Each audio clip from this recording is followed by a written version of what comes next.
Harry and Meghan as popular as Ebola. Piers Morgan on Duchess trying to get him sacked. Piers Morgan has famously been at loggerheads with Meghan Markle for many years. Piers Morgan has savagely joked Prince Harry and Meghan Markle are as popular as Ebola, after the Duchess of Sussex tried to get him sacked from his television role.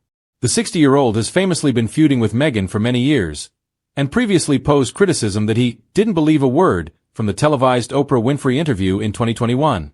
In the interview, Meghan opened up about her mental health struggles and admitted that she even felt suicidal during her time in the firm.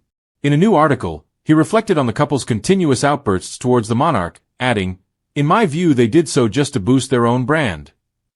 He continued, "But the monarchy under King Charles is doing what monarchy does, enduring, calmly above the fray," before savagely adding, "Brand Sussex, meanwhile, is now about as popular as Ebola." In the article, which was published for the Daily Mail, he wrote, "When I denounced their infamous Wine-a-thon interview with Oprah Winfrey, the My Truth pioneer, in 2021 and lost my job hosting breakfast television as a result, it came at the very apex of woke insanity." He added, "We were in the age of endlessly offended cancel culture, when everybody was assumed guilty until proven innocent, especially on socially sensitive matters like race or mental health. Self-certifying as a victim, as Harry and Meghan so publicly did, meant your truth was gospel. Wokeness was the denial of facts, reason, science and logic whenever they were inconvenient. Debate was stifled and people scared into compliance. For a while, everything had to be racist. The only acceptable opinion was that racism is everywhere and that everything was broken." Piers has also previously branded Meghan as Pinocchio, and after she posted a video of her seemingly twerking during her labor with Princess Lilibet, he typed furiously, "Princess Pinocchio whining about people peddling lies. Hilarious." His comments following her candid conversation with British entrepreneur Emma Grede for her Aspire podcast. Meghan shared that she stated prophetically that a lie can't last forever, as she wants the truth to be revealed about her time in the UK. The saga between Piers Morgan and the Duke and Duchess of Sussex continues to unfold like a drama scripted for primetime television. Over the past several years, the former Good Morning Britain host has taken every possible opportunity to unleash his scathing views on Prince Harry and Meghan Markle, describing their actions as self-serving, hypocritical, and damaging to the royal family. But in one of his most blistering tirades to date, Morgan likened the couple's popularity to that of a deadly virus, branding them as popular as Ebola. The remark, shocking even by his own combative standards, is only part of a larger story, one in which Meghan Markle allegedly played a direct role in lobbying ITV executives to see Morgan fired after his comments questioning the Duchess's claims during her famous Oprah Winfrey interview. What emerges is not just a feud between a TV personality and two royals, but a cultural collision between free speech, celebrity influence, and the limits of media responsibility. A few years in the making. To understand the full weight of Morgan's words, it's important to step back to where this battle began. In Morgan's telling, he and Meghan were once on friendly terms. He famously recalls chatting with her over Twitter, sharing correspondence, and even meeting for drinks in London before her relationship with Prince Harry became public knowledge. According to Morgan, the budding friendship ended abruptly once Meghan was introduced to Harry, with her cutting him out of her life entirely.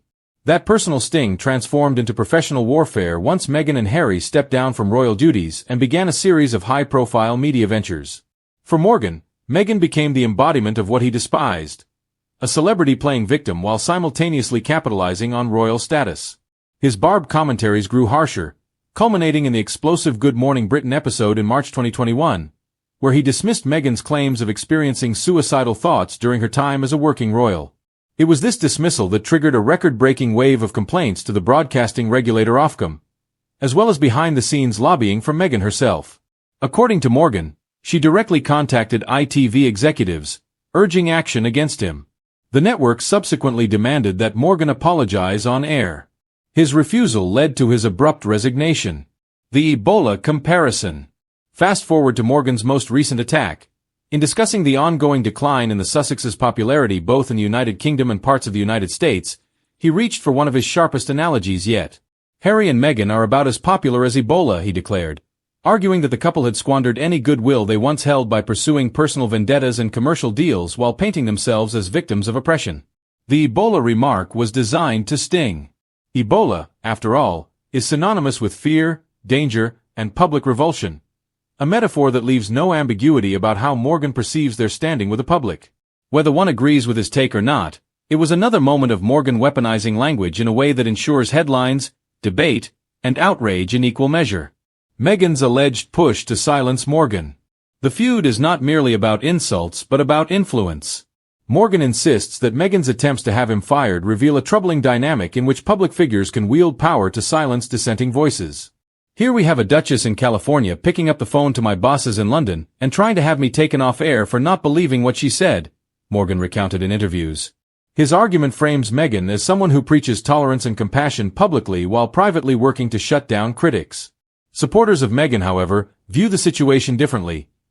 They argue that Meghan's dismissal of her mental health struggles was not only cruel but dangerous in terms of public messaging, potentially discouraging others from speaking openly about their own struggles. Between Meghan's insistence on free expression and Meghan's defenders who stress the responsibility that comes with a powerful media platform, has turned their personal animosity into a broader cultural debate. Public opinion. Harry and Meghan's plummeting polls. Meghan's Ebola remark did not emerge in a vacuum. Over recent years, polling data in the UK has consistently shown a decline in public support for the Sussexes. Where once they were seen as fresh, modern, and even revolutionary additions to the monarchy, many now view them as divisive figures. Critics say their repeated focus on grievances, from Netflix documentaries to Harry's tell-all memoir Spare, has alienated the public who once cheered their love story. In Britain, their approval ratings lag far behind other royals such as Prince William, Princess Catherine, and even King Charles.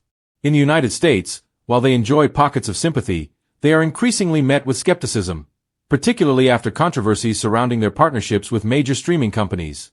Meghan seized on this data to bolster his venomous comparison, arguing that the couple's reputational freefall is of their own making. Free speech or bullying? For Meghan's critics, however, his campaign against Meghan has crossed into obsession. To liken a person to a lethal disease is, for some, evidence not of sharp wit but of cruelty. They argue that Meghan's repeated focus on the Sussexes reveals less about them and more about his own need to remain relevant by attaching himself to their fame. Yet Meghan himself insists that his outspoken commentary is not bullying but journalism, calling out hypocrisy and holding public figures accountable. He frames Meghan as someone who wishes to curate her own image, while silencing any negative coverage. His defenders see him as standing up against a powerful celebrity elite who believe they can control narratives. The tension between these two perspectives underscores why this feud continues to captivate attention. It isn't merely about personal dislike but about competing visions of what public discourse should look like. The larger implications. The fallout from Meghan's departure from Good Morning Britain rippled through the media industry. It sparked debates about the limits of opinion on television, the responsibilities of presenters, and the influence of public complaints. Ofcom eventually ruled that Meghan's comments had not breached broadcasting rules, emphasizing his right to free expression. Yet the incident highlighted how delicate the balance is between freedom of speech and sensitivity in broadcasting. In the age of social media, where backlash can trend globally in minutes, the line between holding someone accountable and silencing them grows ever blurrier. Meghan's alleged attempts to get Meghan fired are part of this broader landscape, where celebrities, politicians, and corporations all wrestle over who controls the microphone. Meghan's calculated shock. Piers Morgan has built a career out of being unapologetically provocative. Comparing Harry and Meghan to Ebola was not an accidental slip of the tongue. It was a calculated jab designed to keep the feud alive in headlines, to provoke reaction, and to reinforce his image as the man unafraid to say what others are thinking. Whether one applauds him as a free speech warrior or condemns him as a relentless bully, there's no denying that Meghan has ensured the Sussexes remain a central feature of his commentary.